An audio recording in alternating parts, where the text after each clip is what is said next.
में फाइल मन में दम, मीलों मील चलेंगे हम, हर मुश्किल से टकराएंगे, टस से मस ना होंगे हम। दुनिया का नारा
अपना है दिल ये यादगार,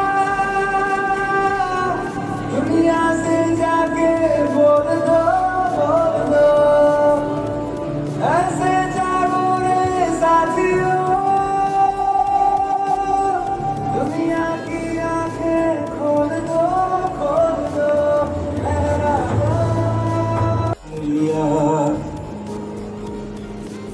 बीमार है जो किस धर्म का है, हमसे न कभी ये भेद हुआ, सरहद पे जो वर्दी खाकी थी अब उसका रंग सफेद हुआ।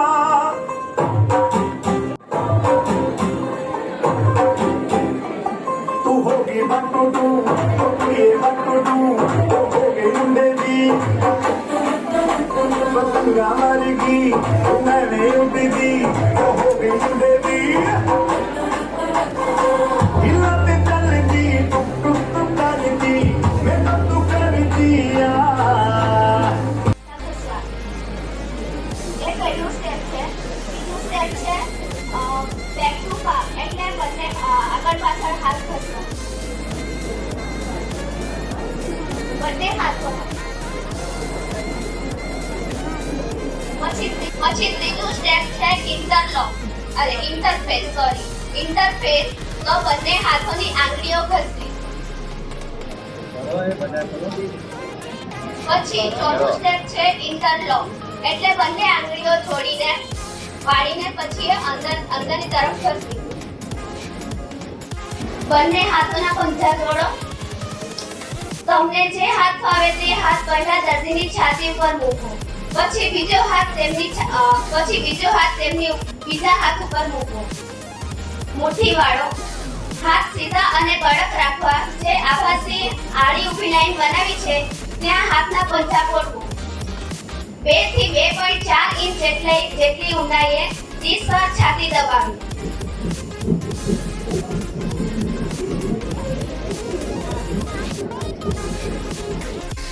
વ્યક્તિ કોઈ ક્રિયાઓ કરતું છે નથી કરતું તે બધું આપણે ચેક કરવાનું. ત્યારબાદ વ્યક્તિને જોરથી બૂમો મારી તેના ખભાને થપકારી વ્યક્તિને પૂછવાનું છે, તમે ઠીક છો? હેલો મિસ્ટર, તમે ઠીક છો?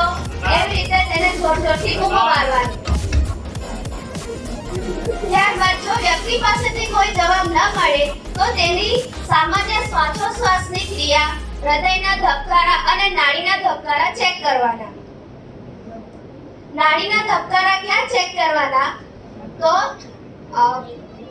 ગળાની નીચે આજે, પછી હાથમાં, પછી ગળામાં, આ 2 જગ્યાઓ છે જે આપણે નાડીના ધબકારા ચેક કરી શકીએ. આ શ્વાસ ચાલે છે કે નહીં તે ચેક કરવા માટે કરેલું હતું. ત્યારબાદ કોઈની હેલ્પ માટે બૂમો મારવાની. આ બધું ચેક થઈ જાય પછી હેલ્પ માટે બૂમો મારવાની. જો આપણી પાસે આપણે એકલા હોઈએ અને આપણી પાસે મદદ માટે કોઈ ના હોય તો બૂમો મારવાની જરૂર છે. Help help help. જો તમારી મદદ માટે નજીકમાં કોઈ ના હોય તો બૂમો મારી લીધી. જો મદદ માટે મળે તો તેમને 108 ને કોલ કરવા માટે કહેવાનું. 108 ને કોલ કરે અને કોલ લાગે ત્યારે શું કહેવાનું? તો પહેલા તો તમારે તમારું ઇન્ટ્રોડક્શન આપવાનું. એટલે કે તમારું નામ શું છે, તમે ક્યાંથી બોલો છો, પછી જે વ્યક્તિ પડી ગયું છે તો તે કોઈ ક્રિયાઓ કરે છે કે નહીં, તેના ધબકારા ચાલે છે, તે બધું જે કંઈ બી આપણે ચેક કરેલું છે તે બધી એને માહિતી આપવાની. પછી માણસની પરિસ્થિતિ કેવી છે તે જણાવી દીધું. પછી તેની ઉંમર કેવી છે આશરે તે જાણકારી આપવાની. જ્યાં સુધી સામેથી કોઈ